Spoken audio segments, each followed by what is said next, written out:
Mass മോട്ടോഴ്സിൽ നിന്നാണ് നമ്മുടെ Honda deo വണ്ടി വർക്കിന് കിട്ടിയിട്ടുണ്ട്. അതിനകത്ത് നമുക്ക് ഒന്ന് പറഞ്ഞാൽ വർക്ക് പറഞ്ഞാണെന്ന് വെച്ചാൽ ഒന്ന് നമുക്ക് എഞ്ചിൻ ഓയിൽ ചെക്ക് ചെയ്യണം, നോക്കിയിട്ട് മാറ്റണമെങ്കിൽ മാറ്റണം എന്നുള്ള ദിവസം പറഞ്ഞിട്ടുണ്ട്. പിന്നെ അതേപോലെ തന്നെ വണ്ടി ഐഡലിങ് കുറവ്, അതായത് വണ്ടി സ്ലോ ആകുമ്പോഴത്തേക്ക് ഓഫായി പോവാം. അത് പിന്നെ ഇവിടുത്തെ ഒരു റബ്ബർ പോയേക്കണ കേസ് പറഞ്ഞിട്ടുണ്ട്, അത് ഇവിടുന്ന് കേസ് പറഞ്ഞിട്ടുണ്ട്. പിന്നെ ഫ്രണ്ട് കവറിൻ്റെ കംപ്ലയിൻ്റ് ഒക്കെ പറഞ്ഞിട്ടുണ്ട്. ഫ്രണ്ട് കവറിൻ്റെ കേസ് നമുക്ക് ചെയ്യൽ നടക്കില്ല, കാരണം എന്ന് വെച്ചാൽ ഇത് മൊത്തം പൊട്ടിയിരിക്കുക, ഈ സൈഡൊക്കെ പൊട്ടിയിട്ടുണ്ട്. പിന്നെ എന്ന് പറഞ്ഞാൽ ഇതിൻ്റെ ഉള്ളിലൊക്കെ കടന്നു പോയിട്ടുണ്ട്.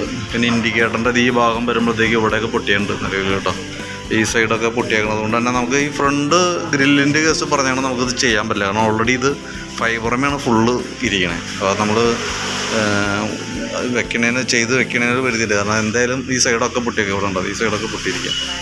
പിന്നെ ആ കവറിൻ്റെ ആയാലും ഇവിടെയും പൊട്ടിയിട്ടുണ്ട് കണ്ടോ. ഇപ്പോൾ റബ്ബർ ഇടാം, പക്ഷെ അത് നിൽക്കുമെന്നുള്ള ദിവസം അറിയില്ല, കുറച്ച് കഴിയുമ്പോഴത്തേക്കും ചിലപ്പോൾ ഡാമേജ് വന്ന് പോകാനായിട്ട് ചാടി പോകാൻ സാധ്യതയുണ്ട് ആ ഷേക്കുള്ളതുകൊണ്ട്. അത് പറ്റുമെന്നുണ്ടെങ്കിൽ ആ ഫ്രണ്ട് കവർ ഫുള്ളായിട്ട് അഴിച്ചൊന്നും ഈ പൊട്ടിയണ ഭാഗങ്ങൾ മാറ്റിയിട്ട് റീസെറ്റ് ചെയ്താലാണ് ഒരു ശാശ്വത പരിഹാരമുള്ളൂ കേട്ടോ.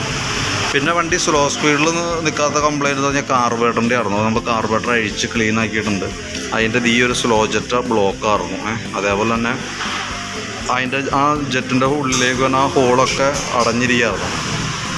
അതിൻ്റെ കാരണം എന്ന് വെച്ചാൽ ഇപ്പോഴത്തെ E20 ടൈപ്പ് പെട്രോളാണ് ഇപ്പോൾ വന്നത്. അപ്പോൾ അതിനകത്ത് ശരിക്കും പറഞ്ഞാൽ കെമിക്കൽ അടിക്കും കൂടുതലാണ്, മെത്തനോളിൻ്റെ അളവൊക്കെ വളരെ കൂടുതലാണ്. അപ്പോൾ ചില കേസിൽ ഫ്യൂൽ ഇഞ്ചക്ഷന് സപ്പോർട്ട് ചെയ്യുന്ന മോഡലാണ് ഇപ്പോൾ പെട്രോൾ വന്നത്. അപ്പോൾ ശരിക്കും പറഞ്ഞാൽ അത് ചില കേസിൽ ചില വണ്ടികൾക്ക് തന്നെയും അതൊരു നെഗറ്റീവായിട്ട് വന്നുണ്ട്, മിസ്സിങ്ങിൻ്റെ പ്രോബ്ലമൊക്കെ ആയിട്ട്. ഇതിപ്പോൾ നമുക്കിപ്പോൾ ക്ലിയർ ചെയ്ത് ഇപ്പോൾ കംപ്ലയിൻ്റൊക്കെ റെഡി ആയിട്ടുണ്ട്. പക്ഷേ റിപ്പീറ്റ് വന്നുകൂടായിയൊന്നുമില്ല, പെട്ടെന്ന് വരില്ല, പക്ഷെ എന്നാലും റിപ്പീറ്റ് വന്നേക്കാം. പിന്നെ അതിൻ്റെ എഞ്ചിൻ ഓയിൽ ചെക്ക് ചെയ്യാൻ പറഞ്ഞിട്ടുണ്ട്. ഓയിൽ നോക്കുമ്പോൾ നമുക്ക് അതിൻ്റെ ലെവൽ ഒരു അല്പം കുറവ് കാണിക്കുന്നുണ്ട്. തന്നെയല്ല നമുക്കത് കഴിഞ്ഞ പ്രാവശ്യം ഓയിൽ മാറ്റിയേക്കണത് നമ്മൾ 17,700 മാറ്റിയാണ്. ഇപ്പോൾ ആണെങ്കിൽ 21,650 ആയിട്ടുണ്ട്. അപ്പോൾ നിസ്സാരം കൂടി ഒരു 50 കിലോമീറ്റർ 60 കിലോമീറ്ററൊക്കെ ഉള്ളൂ. അപ്പോൾ കൂട്ടത്തിൽ കൂടെ ഓയിൽ മാറ്റി പോകണതായിരിക്കും നല്ലത് കേട്ടോ.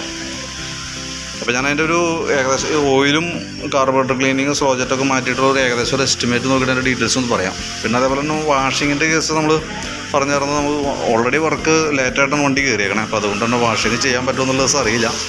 കാരണം എന്ന് വെച്ചാൽ തേർഡ് പാർട്ടിയാണ്, പുറമെയാണ് ടീമാണ് ചെയ്യണേ. അവർ ആ സമയത്തിന് എത്തിച്ചില്ല എന്നുണ്ടെങ്കിൽ ചെയ്ത് കിട്ടില്ല. അപ്പോൾ വാഷിങ്ങിൻ്റെ ഒഴിച്ചിട്ട് ബാക്കിയത്തെ വർക്ക് നമുക്ക് കംപ്ലീറ്റ് ചെയ്യാം. ഓക്കെ, അപ്പോൾ ഞാൻ അതിൻ്റെ ഒരു എസ്റ്റിമേറ്റ് വാട്സാപ്പിലേക്ക് ഒന്ന് സെൻഡ് ചെയ്തിട്ടേക്കാം കേട്ടോ. ആ വർക്ക് കംപ്ലീറ്റ് ആകുമ്പോൾ അതിൻ്റെ ഡീറ്റെയിൽസും വാട്സാപ്പിൽ തരാം.